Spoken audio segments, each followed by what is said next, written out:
Meet the woman with possibly the world's biggest hands. And so far, the medical community has no real answers.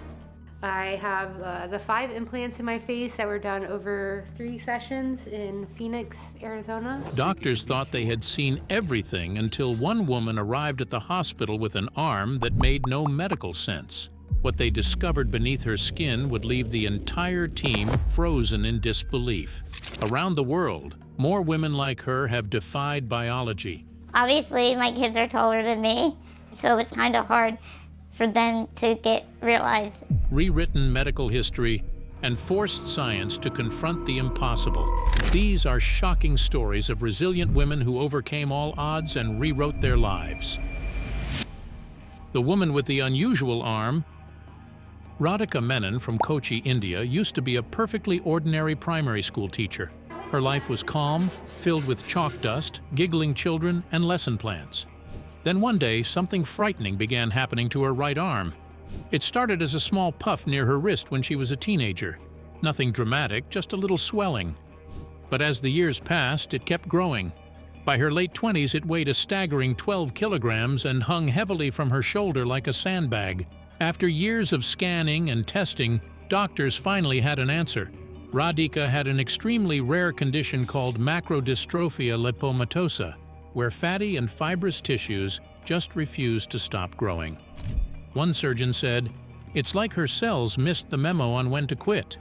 In September 2021, Radhika agreed to undergo a massive surgery at Amrita Institute of Medical Sciences.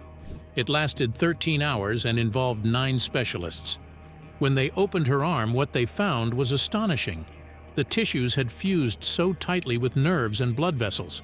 Scans hadn't revealed how deeply everything was connected. The fatty tissue had even hardened into strange bone-like chunks. The doctors carefully trimmed and sculpted until the arm's weight dropped by nearly 60%. When Radhika woke up, she burst into tears, not from pain, but pure relief. For the first time in years, she could lift her arm on her own. Her recovery was long and full of frustration. Physiotherapy often left her sore and exhausted, but she pushed through day after day. Now she proudly wears her scars like badges of victory and continues teaching with the same spark as before. "I used to hide this arm," she said once, smiling. "Now I show it, because it shows how far I've come." The girl who lived without a heart. When 14-year-old Dejana Simmons from South Carolina fell critically ill, her doctors were terrified.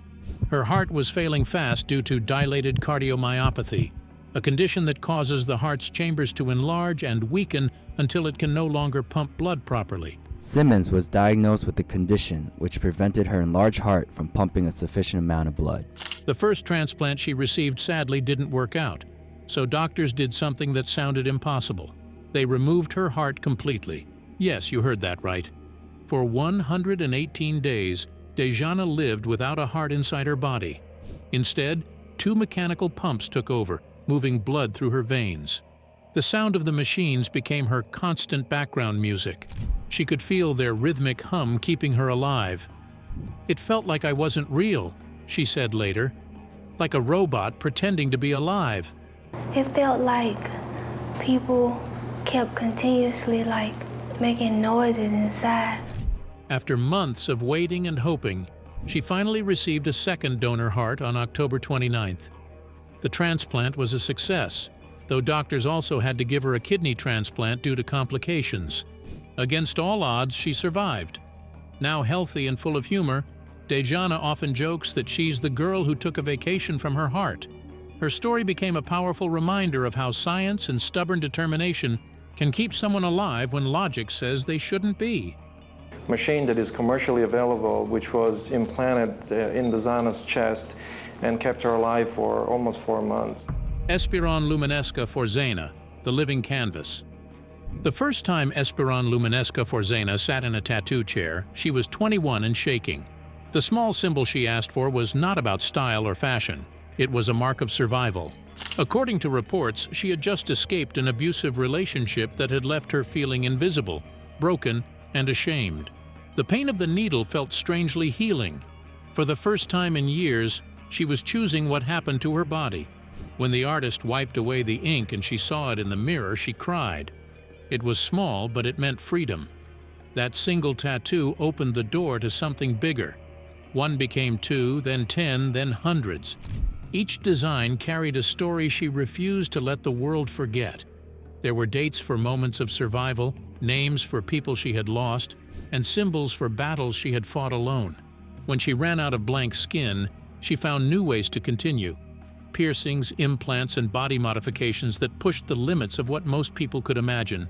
So probably one of the riskiest mods I have is the sclera tattooing. That was a pretty intense modification. Today, Espiron has 99.98% of her body covered in tattoos and 89 modifications. Her tongue is split, her gums and eyes are inked, and beneath her skin lie small beads and shapes that catch the light when she moves. To strangers, she looks like a walking gallery. To her, every inch is a chapter of her life. She says she used to feel like a ghost. People looked through her, not at her. We're all still just people. We all still struggle. We're all still trying to make the most of this life. Now they cannot look away. Some stare in shock, some in admiration, and some whisper behind her back. Espiron has learned to meet every reaction with the same quiet smile. They see something strange, she says softly. But I see a body that finally belongs to me. Megan Grano, the tiny teacher with a giant heart. Megan Grano from New Jersey might be small, but her story is anything but. Standing only 3 feet 3 inches tall due to a rare condition called metatropic dysplasia, she was told as a baby that she probably wouldn't survive infancy. Clearly, Megan didn't get that memo. She grew up facing countless surgeries, back braces, and the usual awkward stares that come with being different. But what truly defined her wasn't her height. It was her humor and unstoppable spirit. My hair, and I don't like to admit that stuff, but it's part of my life. She once joked that she was fun-sized for a reason, and she meant it. Megan always dreamed of becoming a teacher. Some people doubted her, wondering how she'd manage a classroom when most of her students would be taller than her. But Megan turned that challenge into her superpower. Today, she's a preschool teacher who commands her classroom with energy and love. Her students adore her because she meets them exactly at their level, literally and emotionally. She teaches with creativity and laughter. Her size doesn't hold her back, it helps her connect. Megan says, "Kids don't see shortness, they see strength." Connie Culp, the woman who got a new face. An unforgettable face-to-face reunion. You may remember Connie Culp, disfigured after being shot by her husband. In 2004, Connie Culp's life was shattered in an instant. Her husband, in a fit of rage, raised a shotgun and pulled the trigger. The blast tore through her face, destroying her nose, cheeks, mouth, and one of her eyes. For a long time, she could not breathe without tubes or eat without assistance. When she looked in the mirror, she saw only the ruins of the life she once had. Most people would have given up. Connie didn't. For 5 long years, she endured more than 30 surgeries as doctors fought to keep her alive. Over the next 5 years, Connie endured 30 surgeries as doctors attempted to reconstruct her face. Then, in 2008, a team at the Cleveland Clinic took a chance that had never been tried in America before. Over 22 exhausting hours, surgeons replaced 80% of her face with tissue, bone, and muscle from a donor. When Connie finally opened her eyes, she was no longer the woman she remembered, but she was alive, and she was whole again. Her recovery was slow and filled with pain. She had to relearn how to breathe, eat, and even smile. Yet every small victory became a triumph. She chose not to hide from the world. Instead, she faced it head-on, speaking publicly about domestic violence and the power of organ donation. When she eventually passed away in 2020 at the age of 57, she left behind more than a medical miracle. Well, Cleveland Clinic says the first person to receive a face transplant in the U.S. has died at the age of 57. She left a legacy of hope, a reminder that the human spirit can rebuild what the world tries to take away. Ellie Goldstein, the model changing fashion forever. Ellie Goldstein from Essex, England, was born with Down syndrome. Doctors once told her parents not to expect too much. They warned that life might be filled with limitations. But Ellie had other plans. From the very beginning, she approached the world with curiosity, joy, and a sense of determination that could light up any room. She was a child who loved colors, dancing around her home, and dreaming of a future where she could show everyone what she could do. By the age of 15, her talent and presence had already begun to shine. She signed with Zebedee Management, a modeling agency that represents people with disabilities. This was the start of a journey that would transform the fashion world and inspire millions of people around the globe.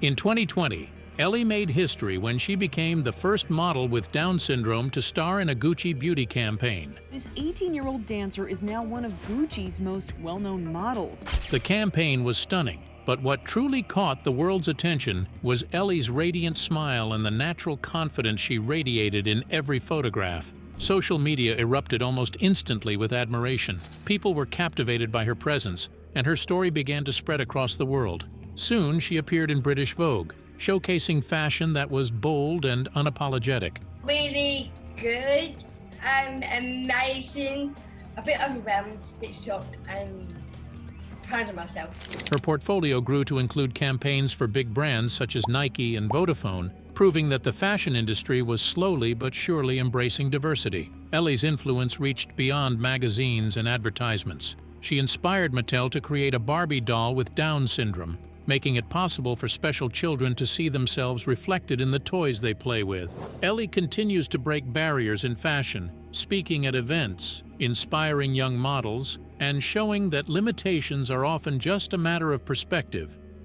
Sophia Hajipantelli, the woman who made a unibrow iconic. I am Sophia Hajipantelli.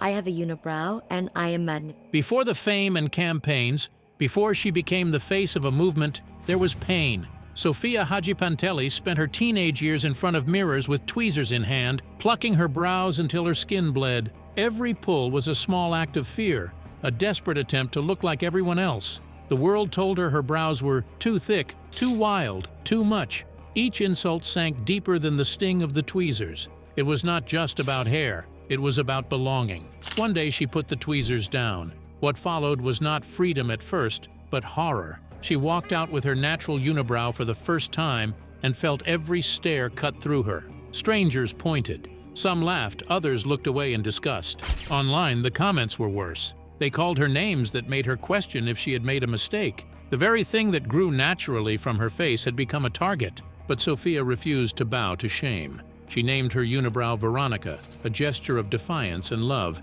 as if to give her pain a heartbeat. That choice changed everything. What began as mockery turned into power.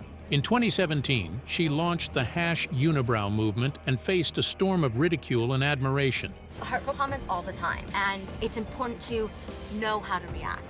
It should always be, that's totally okay if you feel that way.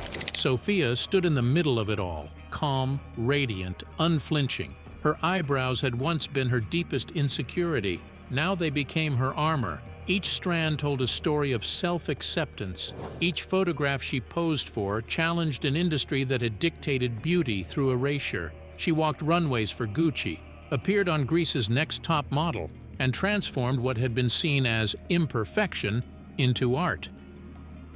Mara Runyan, the blind Olympian who saw beyond limits.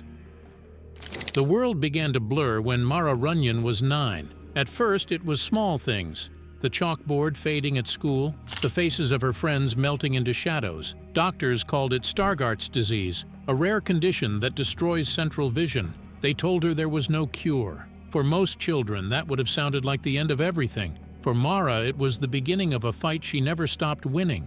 Running became her language of freedom. She memorized the feel of the track under her feet and learned to see through rhythm instead of sight. In high school, she ran even as her world grew darker. Coaches warned her she might get hurt. She told them she was already hurting if she stopped. Years later, Mara stood on the starting line at the 2000 Sydney Olympics. She could not see the faces of the women beside her, only the colorless lane ahead. When the gun fired, she ran as if chasing the light itself. Her feet struck the track in perfect memory. She could not see the finish line, but she knew exactly where it was. When she crossed it, finishing 8th in the world, para-athletes, our ambulatory para-athletes, both in the United States and around the world. The stadium erupted. For Mara, that sound was vision. It was proof that belief could outrun blindness. The celebration continues for Mara Runyan, 32 years of age, from Eugene, Oregon. After Sydney, Mara turned to marathon running, pushing her body through pain and distance that most sighted runners would not dare attempt.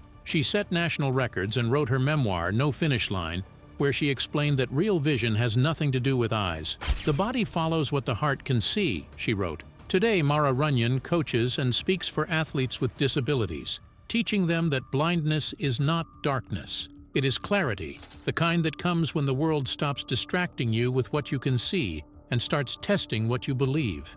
Amanda Grace, the woman with 100 orgasms a day. Amanda Grace's life was filled with pain, exhaustion, and humiliation. Her nightmare began in her early 30s when she started experiencing sudden, uncontrollable waves of arousal. They came without warning, during meals, in cars, at work, and even while she slept. At first, she thought it was stress. Then it became constant and could happen over 100 times a day. She could not sit still for long. Folding laundry, walking, even the vibration of a car engine could trigger another episode. Nights were the worst. She would wake up drenched in sweat. She said it felt like her body had turned against her, like it was mocking her with sensations she never asked for. Relationships crumbled. Friends did not know what to say. Some doctors laughed or dismissed her symptoms. Others suggested it was in her head. Years passed before she found a name for what was happening: persistent genital arousal disorder, or PGAD. PGAD stands for persistent genital arousal disorder. Didn't know exactly when the right time was going to be to do that. Knowing the name did not make it easier. There was no cure, no clear cause, and very little understanding. Her condition left her trapped between shame and disbelief. She avoided going out. She cried through nights that seemed endless. She once said that the hardest part was not the orgasms, but the isolation that followed each one. It made her feel broken and alone. Then came a turning point. Amanda met Dr. Robert Etchenberg, a pelvic pain specialist who took her condition seriously. He developed a treatment plan combining medication, nerve therapy, and physical exercises to calm her body's signals. Progress was slow and filled with setbacks, but it gave her something she hadn't felt in years: control. Instead of hiding, Amanda made a choice few could. She spoke out. She appeared on Body Bazaar and other programs, openly discussing the reality of living with PGAD. The way I can explain PGAD to other people is just imagining your body. Viewers expected shock value. What they found was strength. Behind every trembling episode was a woman who refused to be defined by it. She learned to laugh again. She found others with the same condition and gave them hope. Today, Amanda Grace is more than a medical case. She is a survivor who turned unbearable pain into purpose. Tiffany Geigle, the ballerina who redefined Grace. When Tiffany Geigle was born, doctors knew her body would never fit the traditional mold. She had Charcot-Marie-Tooth syndrome, a rare genetic disorder that caused her spine and ribs not to form properly. Most people would assume that such a diagnosis would rule out a career that requires perfect posture, poise, and flexibility. But Tiffany has never been most people. Growing up in New York City, she was surrounded by music, lights, and movement. While other kids were climbing jungle gyms, Tiffany was dreaming of pirouettes and tutus. From the moment she took her first ballet class, she fell in love with the art. Her movements might have looked different, but her rhythm, creativity, and grace spoke for themselves. She could express emotions through dance that others struggled to put into words. Of course, not everyone saw her talent right away. One of her instructors told her flat out that she didn't have the right look for ballet. That moment could have crushed her. Instead, Tiffany laughed, went home, and promised herself she would prove that teacher wrong. That one careless comment became her fuel. Everybody has a disability one way or another. There's no perfect, there's no normal, there's no such thing. We don't live. As years passed, Tiffany pushed through pain, surgeries, and doubts. She trained with fierce determination, learning how to adapt every move to fit her body. Her technique was unconventional, but her passion was undeniable. She didn't just master ballet, she redefined it. Eventually, her perseverance paid off. Tiffany became a professional dancer and an instructor. Today, she teaches others with limited mobility that dance belongs to everyone. Her classes are full of laughter, music, and a sense of freedom. She often says that although she may look disabled, she is a dancer and nothing can stop her. Kim Goodman, the woman who can pop her eyes out. It began with pain, not fame. One afternoon in Chicago, Kim Goodman was hit hard in the head by a hockey mask. By accident, I hit myself in the eye with a hockey mask, and it popped out of the socket. And every time I would yawn, it would pop out. She expected a bruise or swelling, but what followed was far worse. Her eyes suddenly bulged out of their sockets. In the mirror, she saw her reflection for the first time with her eyes protruding almost half an inch from her face. It was terrifying. She froze, convinced something inside her skull had snapped. For days afterward, Kim felt strange pressure and tingling behind her eyes. The bulging would come and go without warning, sometimes lasting several seconds, sometimes longer. It frightened her. She wore sunglasses indoors and avoided mirrors because she could not bear the sight of herself. She worried that any wrong move might leave her permanently disfigured. Nights were sleepless, filled with headaches and fear that her vision might never be normal again.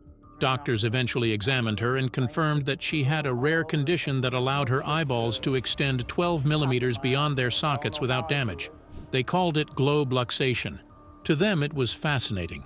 To Kim, it was still a nightmare. The diagnosis offered no comfort, only the strange knowledge that her eyes could do something no one else's could.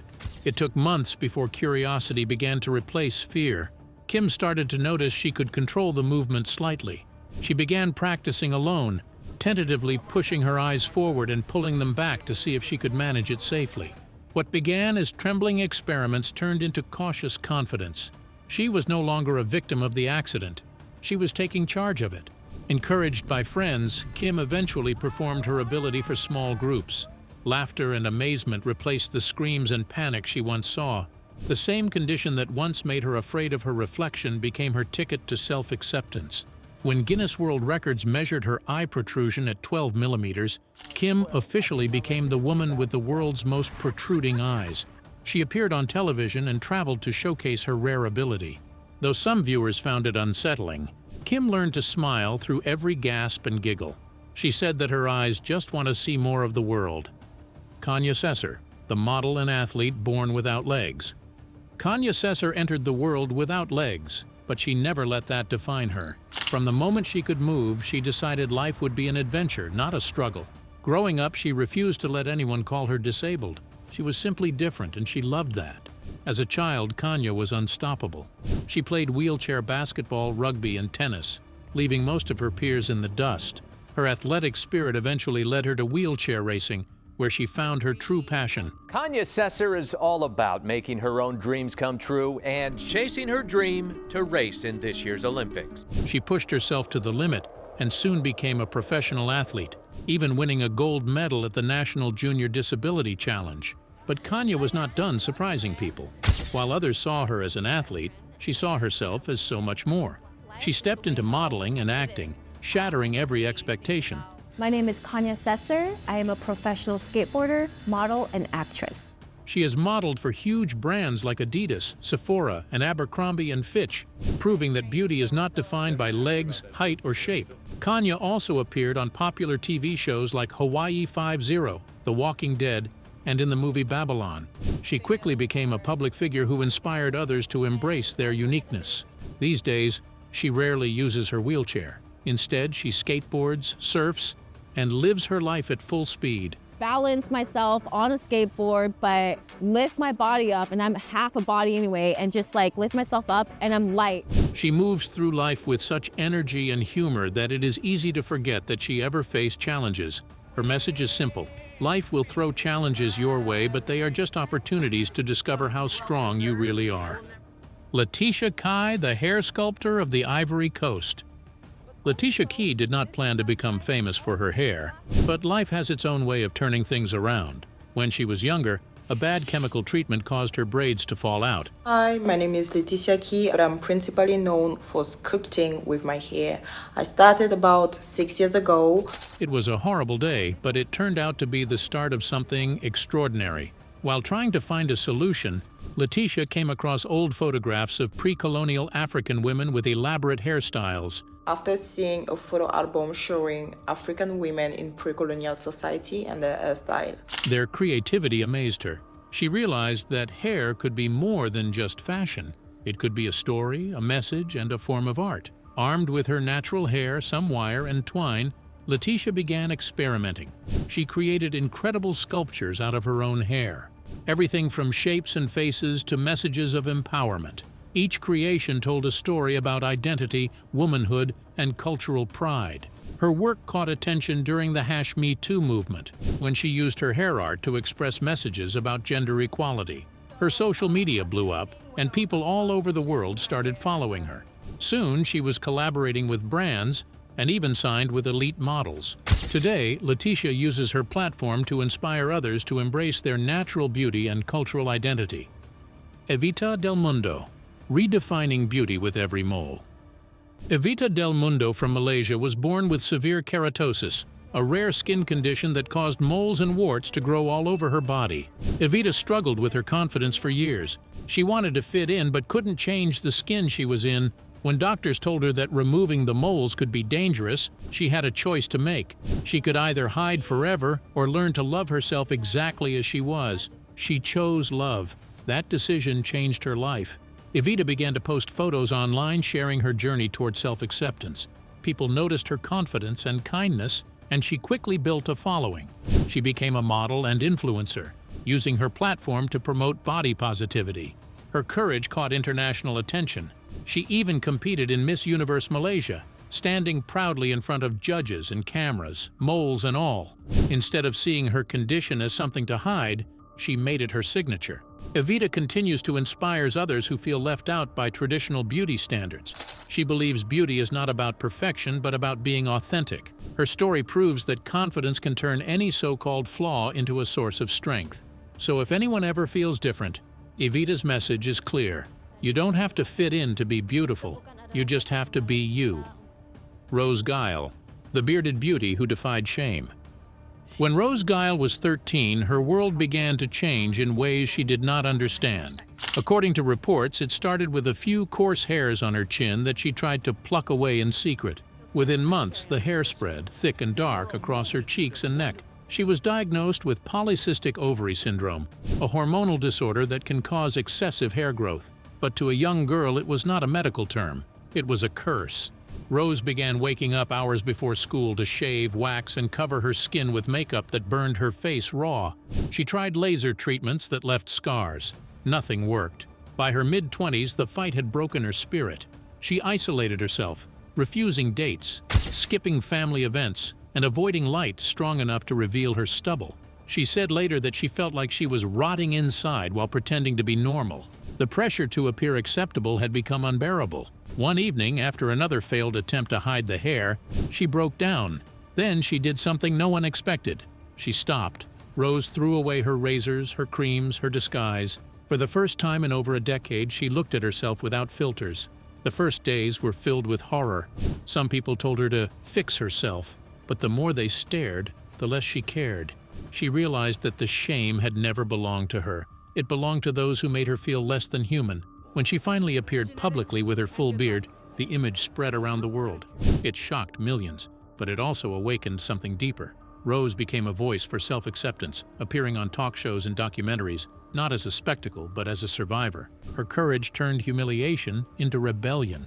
Today, Rose Geil is remembered not for the hair on her face, but for the strength in her heart. What do you think about these women? Which of their story inspired you the most?